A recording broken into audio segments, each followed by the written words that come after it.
আহারে লানত রে। সমবয়সী কিছু অসৎ বন্ধুর কাছে জীবনের সুখ খুঁজলা, শান্তি খুঁজলা, বন্ধুদের আড্ডায় মজা পাইলা।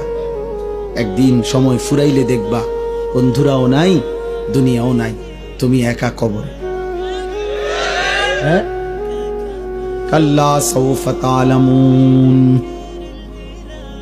সুম্মা কাল্লা সাউফা তা'লামুন আলহাকুমুত তাকাসুর হাত্তা যুরতুমুল মাকাবির।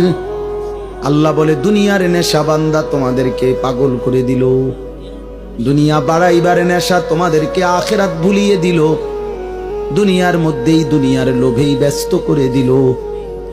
আল্লাহ বলেন হাত্তা যুরতুমুল মাকাবির, বান্দা মনে রেখো এভাবেই একদিন তুমি কবরস্থানে পৌঁছে যাবা। সুখে থাকলেও মরে যাবা, দুঃখে থাকলেও মরে যাবা, হাসলেও মরে যাবা, কাঁদলেও মরে যাবা। রাজপ্রাসাদের অট্টালিকায় থাকলেও মৃত্যু হবে, জীর্ণ কুঠির কুড়ে ঘরে থাকলেও মৃত্যু হবে, সেজদা দিতে দিতে আব্দুল কাদের জিলানী হলেও মৃত্যু হবে, কুফরি আর নাফরমানি করতে করতে ফেরাউন নমরুদ হলেও মৃত্যু হবে। থাকতে তো পারবা না বাপ।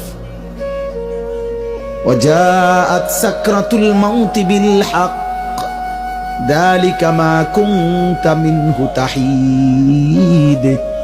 আল্লাহ বলে মৃত্যুর যন্ত্রণা তো আসবেই, আর এই মৃত্যু থেকেই তো তুমি পলায়ন করেছিলে। বারবার অসুখ হইছে আর তুমি দৌড় দিয়া ডাক্তারের কাছে গেছো, 2 টাকা 20 টাকা 200 টাকার ওষুধ খাইছে, ভালো হয়ে গেছো। তুমি ভেবেছো তোমার আর মৃত্যু হবে না। আল্লাহ বলে না বান্দা, মৃত্যু তো আমি বারবার দেই না, অসুস্থতা না বারবার দেই, পেট ব্যথা বারবার দিতে পারি, মৃত্যু বারবার দেই না, জ্বর সর্দি বারবার হয়, মৃত্যু বারবার হয় না। মৃত্যু তো একবারই হয়। মৃত্যু থেকে যদি 2বার 4বার বাইচা যাইতা তাইলে না তুমি নিশ্চিত হইতা।